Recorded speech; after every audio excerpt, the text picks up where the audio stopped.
নমস্কার বন্ধুরা, সিরুপার হেসেলে আপনাদের সবাইকে স্বাগত জানাই। সহজ ও সুস্বাদু রান্না মানেই তো সিরুপার হেসেল।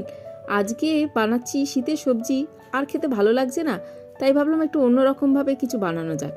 এই বিনসটাকেই আজকে অন্যরকমভাবে বানাবো। সর্ষের তেলটা গরম করতে বসিয়েছি।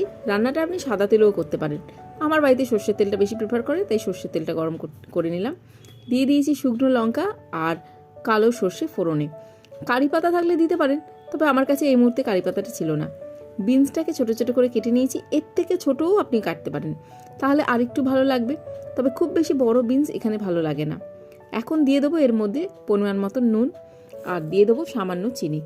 নুন আর চিনি দিয়ে এই রান্নাটা ভালো করে সবজিগুলোকে কষে নেবো। নুন চিনি ছাড়া এই রান্নাতে আর কোনো বিশেষ মশলা লাগছে না। আর যেটা স্পেশাল এই রান্নার জন্য লাগছে সেটা হচ্ছে কোকোনাট পাউডার বা নারকেলের যে গুঁড়ো পাউডার পাওয়া যায় সেটা। আপনার কাছে যদি নারকেল পাউডার না থাকে তাহলে, আর গোটা নারকেল থাকে তাহলে কুড়িয়ে নিয়ে ব্যবহার করতে পারেন, তাহলে স্বাদটা আরও ভালো হবে। আর এখন দিয়ে দিচ্ছি সামান্য জল। নারকেল কেউ না খেলে আপনি গুঁড়ো দুধও ব্যবহার করতে পারেন, তবে স্বাদটা তখন এতটা ভালো হবে না। ফেসবুকে আর ইনস্টাগ্রামে আর ইউটিউবে এই 3 জায়গায় সিরুপার হেসেলকে আপনি পেয়ে যাবেন। যদি আমার রান্না, আমার ভিডিও ভালো লাগে তাহলে চ্যানেলটিকে সাবস্ক্রাইব করে রাখবেন। আর ফেসবুক থেকে যারা দেখছেন তারা যদি রান্নাটা ভালো লাগে তাহলে একটা লাইক দিয়ে পেজটিকে ফলো করে নেবেন, তাহলে নতুন নতুন ভিডিও নোটিফিকেশান খুব তাড়াতাড়ি আপনার কাছে পড়ে যাবে। আর আজকের রান্না কেমন লাগলো কমেন্ট করে জানাবেন, ভালো লাগলে পাশে থাকবেন। টাটা।